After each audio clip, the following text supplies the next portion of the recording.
Dans cette vidéo, je vais t'expliquer comment multiplier ton capital de trading de manière instantanée. Je plaisante pas, tu vas vraiment multiplier ton capital et c'est pas une stratégie, c'est un concept que je vais t'expliquer. Aujourd'hui, on va parler du levier. Qu'est-ce que c'est? Comment l'utiliser? Comment tu peux effectivement avoir davantage de capital que ce que tu as réellement sur ton compte? Et je vais te montrer comment tu peux avoir du levier mais avec peu de risques. Parce que c'est surtout ça qu'on veut faire. Le levier, je pense que tout le monde connaît, tout le monde sait que c'est assez risqué, mais en réalité, tu peux multiplier ton capital et sans augmenter de la volatilité dans ton portefeuille. Premièrement, pour ceux qui ne savent pas ce qu'est le levier en trading et en investissement, c'est simplement le fait d'avoir accès à une taille de position supérieure à ce que tu pourrais t'offrir avec ton capital sans levier. Ça fonctionne sous forme de marge, tu dois justifier une marge, un capital disponible qui va pouvoir estimer combien tu peux ouvrir de plus. Donc par exemple, si tu as un levier x2, que tu as un compte à 5 000 €, tu vas pouvoir ouvrir des positions à 10 000 €, supposément que tu as une marge suffisante sur ton compte. Il y a différents types de leviers, mais globalement, pour faire simple, si tu as un levier x2, tu doubles ta position, si tu as un levier x3, tu triples ta position. Par exemple, si tu veux acheter un ETF qui va calquer les performances du S&P 500 ou du Nasdaq, tu peux l'acheter en levier x1, en levier normal, et là, ça va simplement calquer les rendements et la volatilité exactement comme ferait le S&P, mais tu peux aussi trouver des ETF avec un levier x2 ou x3, donc tu as effectivement doublé ton capital, bravo à toi, mais évidemment, tu as doublé la volatilité, et c'est pour ça que quand on fait du trading, on ne fait pas attention seulement au rendement, mais on fait attention au rendement ajusté au risque. Il y a beaucoup de gens qui diront oui, mais c'est super risqué le levier parce que si l'actif baisse de 50%, bah toi tu vas prendre le double, tu vas perdre 100%, tu vas être liquidé, tu vas tout perdre. Je mets la clim parce que là, il fait trop chaud à Bangkok. Donc oui, effectivement, ces gens-là ont raison, le levier c'est risqué, mais pas tellement, tu vas voir pourquoi. Parce que si t'as pas beaucoup de capital, le levier c'est risqué, effectivement, tu peux te faire liquider.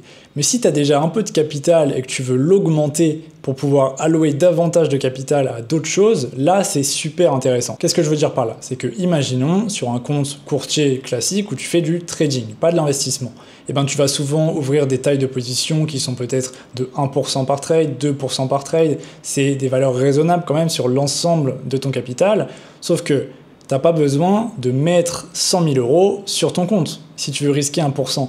Tu peux mettre simplement, je sais pas, 20 000 €, 25 000 € et quand même risquer 1% de 100 000. Donc si tu as 25 000, tu risques 4% sur ton compte de 25 000.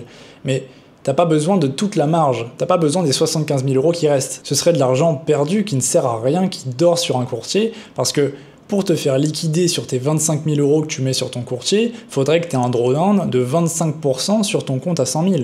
Donc c'est pas tous les jours que ça arrive. Si tu as bien calibré tes algos value at risk, tu sais la probabilité que ça arrive. Donc tu sais quand est-ce que tu auras besoin, peut-être à la limite, de réinjecter de l'argent sur ton compte courtier. Imaginons qu'effectivement tu es à 15% de drawdown, 20% de drawdown, ta stratégie se passe pas super bien en ce moment, et bien à ce moment-là, tu réinjectes de l'argent sur ton compte courtier. Tu vas mettre un petit peu plus, tu vas mettre jusqu'à 40 000 €, je ne sais pas, tu vas retirer d'autres investissements, tu vas faire une réallocation de portefeuille, mais tu n'as jamais besoin d'avoir 100 000 € qui traînent sur un compte courtier. Et moi, c'est ce que je fais concrètement. J'ai des gens qui viennent me demander par mail, sur Instagram, sur Discord, comment je fais pour vivre du trading alors que j'ai pas un capital énorme. C'est que je suis extrêmement exposé. En réalité, j'ai beaucoup de leviers sur mes différentes stratégies d'investissement et de trading. Si je veux trader une stratégie avec 50 000 € de capital, bah, je mets simplement 10 000 € sur mon compte courtier avec un levier x5 et les 40 000 € qui restent, je les mets sur l'or ou sur le S&P 500 ou sur le Bitcoin ou sur n'importe quoi d'autre.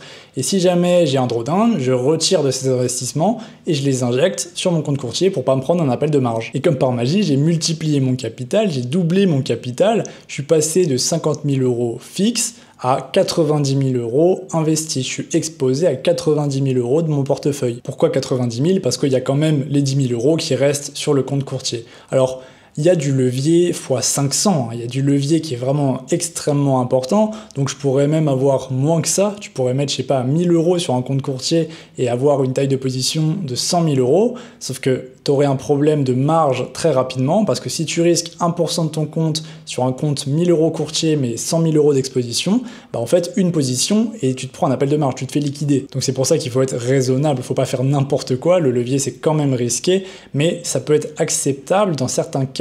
Et c'est pour ça que c'est super important de connaître l'analyse de données, de faire du trading algorithmique pour pouvoir estimer jusqu'à où tu peux aller, quelle est ta limite maximale. Tu vas pouvoir calibrer des algos de value at risk qui vont te donner des probabilités sur ce que tu peux perdre, ce genre de choses. Donc après, tu pourras allouer une certaine part de ton capital à ton trading actif et l'autre part qui ne sert à rien à ton trading passif, tes investissements.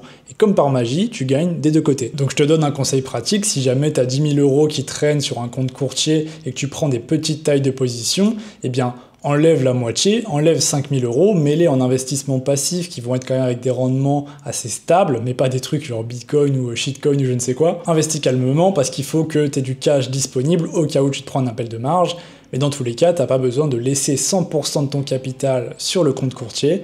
Tu peux utiliser du levier pour effectivement doubler ton capital. Et concrètement, si tu veux apprendre comment faire, comment estimer ce dont tu as besoin sur ton compte de trading actif et ce que tu peux retirer pour mettre dans des investissements passifs, bah ça, il faut que tu apprennes l'analyse de données. Il faut que tu apprennes les algos value at risk, conditional value at risk, var-si-var. Ça va te permettre de faire une estimation. Tu vas à peu près savoir avec des probabilités combien tu as de chances d'avoir tel niveau de drawdown, tel niveau de volatilité dans tes stratégies. Et donc là, bah, tu vas pouvoir faire des calculs avec des règles de 3 très très simples, combien tu as besoin de laisser sur ton compte. C'est pas du tout sorcier, je t'assure, ça c'est la partie facile du trading algorithmique. Tu peux même demander à ChatGPT, je suis certain qu'il saurait t'expliquer comment faire une value at risk et une conditional value at risk. Et peut-être que moi-même je ferai une vidéo là-dessus, en fait ça me donne l'idée, pourquoi pas le faire moi-même, comme ça tu pourras simplement regarder ma vidéo et savoir comment ça fonctionne et l'appliquer dans ton trading et gagner beaucoup d'argent. Donc abonne-toi pour pas rater cette vidéo dans le futur, mets un j'aime, mets un commentaire, dis-moi ce que t'en penses, dis-moi si tu utilises du levier toi aussi,